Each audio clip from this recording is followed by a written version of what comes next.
اور ہوش میں جب آئے تو دعا کرتے ہیں اللہ میرے حالت پر رحم فرما, میری قبر میں آسانی فرما, اور اس موت کی سخت لمحے کو میرے اوپر آسان کر دے.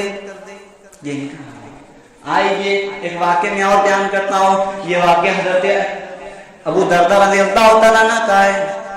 ان کے موت کا وقت قریب آتا ہے.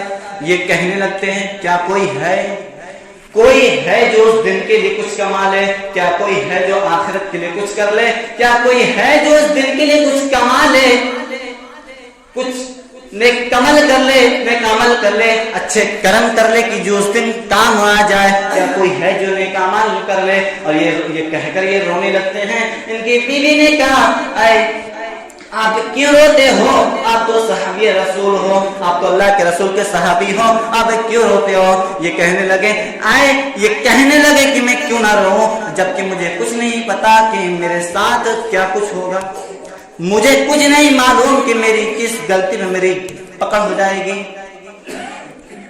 یہ ان کا حال ہے. اور میں ایک واقعہ اور بیان کرتا ہوں. یہ ایک بہت نیک انسان ہے. ان کے موت کا وقت قریب آتا ہے. یہ رونے لگتے ہیں. جب یہ رونے لگتے ہیں تو کسی نے پوچھا آپ کیوں روتے ہو؟ انہوں نے کہا میں اس لیے نہیں رو رہا ہوں کہ میں اپنے کسی گناہ پہ نہیں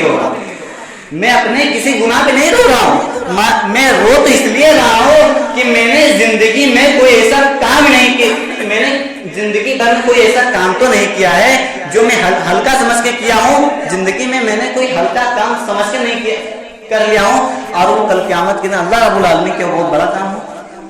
میں نے کوئی کام ایسا ہلکا سمجھ کے کر لیا ہو اور وہ اللہ رب العالمین کے بہت بڑا ہو. اور یہاں جتنے بھی کام ہوتے ہیں ماشاءاللہ سب ہلکے ہی تو ہے. کوئی بھاری کام کرتا ہے, کوئی بھاری گناہ کرتا ہے, کسی کو گالی دینا کون سی بھاری گناہ ہے؟ کسی کے اوپر جھوٹی تہمت لگا دینا کون سی بھاری گناہ ہے؟ ہمارے یہاں اتنے مسلمان بیٹھے ہیں, کسی سے پوچھ لے کوئی کیا جھوٹ بول دینا کون بڑی گناہ؟ آسان تو ہونا, یہی ہم سمجھتے آ رہے ہیں. لیکن وہ پوری زندگی میں کہنے لگے کہ میں اپنے کسی گناہ پہ نہیں رو رہا ہوں, بلکہ رو تو اس لیے رہا ہوں کہ میں نے اپنی پوری زندگی میں کہیں ایسا کوئی کام تو نہیں کر دیا ہو جو میرے نظر میں ہلکا ہو, اور کل قیامت کے دن اللہ رب العالمین کیا وہ بہت بڑا گناہ ہو, اور مجھے اسی پر مواخذت, مجھے اور میری اسی پر پکڑ ہو جائے.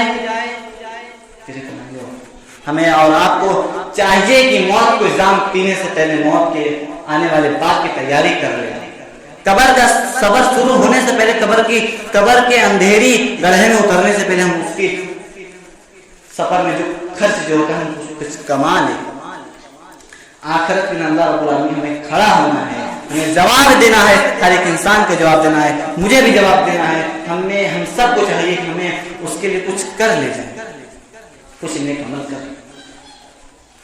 آخر میں اللہ رب العالمین سے دعا ہے ہم سب کو کہنے سننے سے زیادہ عمل کرنے کی توفیق عطا فرما, آمین. اللہ رب العالمین قبر کے سفر شروع ہونے سے پہلے اللہ ہمیں ان مراحل کے لیے کچھ نیک عمل کرنے کی توفیق عطا فرما, آمین. اللہ رب العالمین ہم میں سے جو بیمار ہیں ان کی تندرستی پور سے بڑھ دے. اللہ رب العالمین ہم میں سے جو قرض دار ہے ان قرض کی ادائیگی کوئی سبیل, کوئی راستہ عطا فرما. اللہ رب العالمین جب تک ہمیں زندہ رکھ, اسلام پر زندہ رکھ, ہمارا خاتمہ کلمہ لا الہ الا اللہ محمد رسول اللہ پر خاتمہ, وما علینا الا البلاغ المبین, وآخر دعوانا ان الحمد للہ رب العالمین.